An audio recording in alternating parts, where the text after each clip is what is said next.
কোনোরকম বৈধ নথি ছাড়াই সরকারি এমভিআই পার্কিং থেকে অবৈধভাবে বালি বোঝাই করে রাস্তায় বেরোতেই বালি বোঝাই ট্রাক আটক করল পুলিশ। ঘটনায় গ্রেপ্তার 2। চাঞ্চল্যকর ঘটনা বিষ্ণুপুরে। কিভাবে সরকারি রয়্যালটি ছাড়া এআরটিও সই ও সিলমোহর দিয়ে বালির গাড়ি পরিবহনের অনুমতি দিতে পারে, উঠছে প্রশ্ন। তবে কি সূর্যের মধ্যেই ভূত? পূর্ণাঙ্গ তদন্তে আশ্বাস মহকুমা শাসকের। কোনো রকম নথি ছাড়া একটি বালি বোঝাই ট্রাক আটক করে বিষ্ণুপুর থানার পুলিশ। গ্রেপ্তার করা হয় চালক ও খালাসিকে। তারপরেই উঠে আসে চাঞ্চল্যকর তথ্য। আটক হওয়া গাড়িতে থাকা এক শ্রমিকের দাবি, তারা বিষ্ণুপুর এমভিআই জোন থেকে বালি বোঝাই করে হাসনাবাদের দিকে যাচ্ছিল। তাদের কাছে কোনো বৈধ নথি থাকেনি, তাদের কাছে কাগজপত্রের হিসাব ছিল বিষ্ণুপুর এআরটিও সাহেবের সই ও সিলমোহর দেওয়া একটি কাগজ। সরকারি রয়্যালটি দেওয়া কোনো রকম কাগজ ছাড়াই সেই কাগজে উল্লেখ রয়েছে গাড়ি চালক বিষ্ণুপুর এআরটিও সাহেবের কাছে পরিবহনের অনুমতি চাইছেন। একটি গাড়িতে ওভারলোড বালি আনার জন্য বিষ্ণুপুর এআরটিও ফাইন করে অতিরিক্ত বালি এই একটি গাড়িতে যাতে হাসনাবাদে নিয়ে যেতে পারে। এরপরই এই অনুরোধের পর বিষ্ণুপুর এআরটিও পরিবহনে অনুমতি দেয় এবং কাগজের ওপর সই ও সিলমোহর দিয়ে দেয় এআরটিও সাহেব। যদিও বিষ্ণুপুরের মহকুমা শাসক প্রশান্তজিৎ ঘোষের দাবি, সরকারি কোনো আইন নেই এইভাবে ওভারলোডেড বালি পরিবহনের পারমিশন দেওয়ার। তবে তিনি জানান, এই ঘটনায় অভিযোগ তিনি পেয়েছেন, বিষয়টি তদন্ত করে দেখা হচ্ছে। ইতিমধ্যেই একজন ডেপুটি ম্যাজিস্ট্রেট পদমর্যাদার অফিসার বিষয়টি তদন্ত শুরু করেছে। সরকারের নিয়মের বিরুদ্ধে কোনো কাজ যদি কোনো অফিসারও করে, তার বিরুদ্ধে কঠোরতম ব্যবস্থা নেওয়া হবে। সূত্রের খবর, বিষ্ণুপুরের চূড়ামণিপুরে রয়েছে একটি এমভিআই পার্কিং জোন। এই পার্কিং জোনে দীর্ঘদিন ধরে সরকারি রয়্যালটি ফাঁকি দিয়ে অবৈধভাবে বালি কারবার চলছিল এআরটিও সাহেবের মদতেই। বিষ্ণুপুর এআরটিও সাহেবের কাছে এই অভিযোগের কথা জানতে গেলে তিনি মুখ খুলতে রাজি হননি। তিনি জানান, সমস্ত কিছু মহকুমা শাসককে জানানো হয়েছে। সংবাদ মাধ্যমের কাছে সাক্ষাৎকার দেবেন মহকুমা শাসক। মহকুমা শাসকের দাবি, এই এমভিআই পার্কিংয়ে কতটা বৈধতা রয়েছে সেই বিষয়টিও তদন্ত করে দেখা হবে। বাঁকুড়া বিষ্ণুপুর থেকে সুচিন্ত গোস্বামীর রিপোর্ট। বলছি, তোমার গাড়িতে লাইসেন্স তো নেই, কি কাগজ দিয়েছে এমভিআই দেখি? কাগজটা দিল এই স্যারেরা। কি বললো স্যারেরা? তারপর স্যারেরা ড্রাইভারের সাথে কথা বললো, সেখানে তো আমি ছিলাম না। আচ্ছা, কি বলেছে? কোথাও আর হবে না, ধরবে না কেউ? না। কি বলেছে? বললো গাড়ি আর ধরবে না, নিশ্চিন্তে নিয়ে যেতে পারে গাড়ি। আচ্ছা,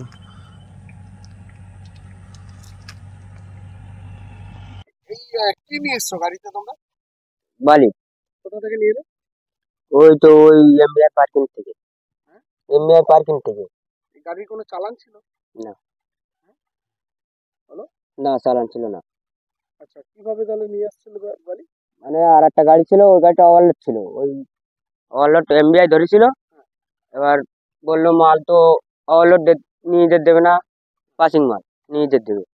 তাই বললো ওই মালটা এমবিআই স্যারের বললো যে মালটা কেটে তোমরা নিয়ে যাও, তাই এই গাড়িটা লোড করলাম। আচ্ছা, সেই মালটা এমভিআই বিক্রি করে? না না, মানে তোমাদের যে মালটা বিক্রি করে বালিটা? বিক্রি না, মানে মালটা পার্কিংই লাভানি কথা ছিল। তাই বললো যে মালটা ওখানে লাভাতে হবে না। গাড়ি মালিক বললো যে গাড়িতে করে নিয়ে আয়, তাই নিয়ে যাচ্ছিলাম গাড়ি। এত বালি? পাসিং মাল তো, পাসিং মালে তো। না, এটা এই বালিটা কি নদী থেকে নিয়ে? হ্যাঁ, নদী থেকেই তো আনা। গাড়িতে অন্য গাড়িতে আনা, সেই গাড়ি থেকে। তোমাদের গাড়ি কোথা থেকে লোড? এই তো ওই তোমার এমবিআই পার্কিং থেকে। ওই বালিটা কে বিক্রি? তা বলতে পারো মানে এমভিআই বিক্রি করে? এই যে বালি কিনেছে, না। ওই বালির টাকা কাকে দেয়া? তা বলতে পারো না কাকে। তারপর তারপর কি হলো যখন পার্কিং থেকে বেরোলে? পার্কিং থেকে বেরিয়ে এবার ওই রেলগেট আছে, ওখান থেকে গাড়িটা থানা এসে ধরলো। তারপরে তারপর আর বলতে পারো। মানে কে চালাচ্ছিল গাড়ি? ড্রাইভার চালাচ্ছিল গাড়ি। কজন ছিল তোমরা? আমরা ছিলাম 4 জন। আর বাদ-বাকি 3 জন? 3 জন বাড়ি চলে গিয়েছে। আর কাকে arrest করেছে? পুলিশ ও ড্রাইভার আর খালাসি। কটা arrest করলো? তা বলতে পারো মানে গাড়িটায় কোনো চালানই থাকে? না। হ্যাঁ, বলো। না, চালান নেই। চালান ছাড়া কিভাবে নিয়ে যাচ্ছিল? তা বলতে পারো না, আমরা হচ্ছে লেবার, ড্রাইভার খালাসি জানে। মানে চালান ছাড়া এমভিআই গাড়ি ছেড়ে দেবে? না, ওই একটা সই করে দিয়েছিল, কি সই? কে? ওখান থেকে একটা সই দিয়েছিল, ড্রাইভার জানে। আচ্ছা, মানে একটা কাগজে লিখে দিয়েছিল। হ্যাঁ, কাগজে লিখে দিয়েছিল। কি লিখেছিল জানো কি? না, তা বলতে পারবো না। মানে কি বলেছিল কাগজে লিখে দিয়ে, কি বলেছিল? ড্রাইভার জানে, ড্রাইভার খালাসি জানে। না কিছু বলেছিল যে কাগজে লিখে আমাদের সাথে করবে না বা কিছু? না, বললো তো কিছু বলবে না। এবারে থানা ধরলো। তোমার নাম? আমার নাম মুজাফফর, কোথা থেকে এসেছিল? বসিরহাট থেকে।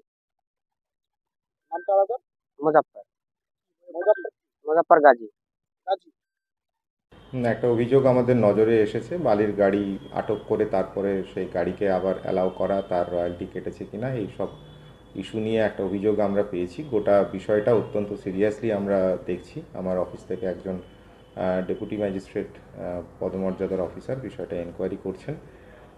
এনকোয়ারি পুরো বিষয়টা আমরা খতিয়ে তদন্ত করে দেখব, যাতে করে এইসব নিয়ে কোনো ইরেগুলারিটি না থাকে, সরকারি আইনের বাইরে কোনো কাজ যাতে না হয় সেটা আমরা তদন্ত করে দেখছি। কিন্তু স্যার একটা দীর্ঘদিন ধরে অভিযোগ আসছিল বিষ্ণুপুরের যে এফডিআই পার্কিং রয়েছে সেখানে যে অতিরিক্ত বালি থাকতো, সেই বালি আনলোড করা হতো এবং সেই বালি এমভিআই নিজে সিগনেচার করে অন্যত্র পরিবহন করার পারমিশন দিতেন। এটা কি সম্ভব? এই পার্কিং স্পেসটাও সরকারিভাবে অনুমোদিত হতে হয়, সেইটার অনুমোদন আছে কিনা, তার লাইসেন্স আছে কিনা আপ টু ডেট, সেই সবটাই আমরা এই তদন্তের মধ্যে খতিয়ে দেখব এবং সেই মতো করে আইনানুগ ব্যবস্থা নেব। স্যার এইভাবে করে একটা মহকুমা শাসক এলাকার জায়গা, সেখানে এই ধরনের কাজকলাপ করে যাচ্ছে এবং এমবিআই পার্কিং এর পর থানা থেকে সেই জায়গায় আটক করা হচ্ছে, এই বিষয়টা কিভাবে দেখছেন? কোনো অন্যায় আমরা বরদাস্ত করব না। এনকোয়ারির পর যদি দেখা যায় যে কেউ দোষী আছে, কোনো অফিসার তাতে ইনভলভড আছে, তাতে করে আমরা লিগালি যা অ্যাকশন নেওয়ার স্ট্রিক্ট অ্যাকশন আমরা নেব। চালান ছাড়া এইভাবে কি এলাও করে নিয়ে যেতে পারে? না, রয়্যালটি ছাড়া কেউ এইভাবে নিয়ে যেতে পারে না।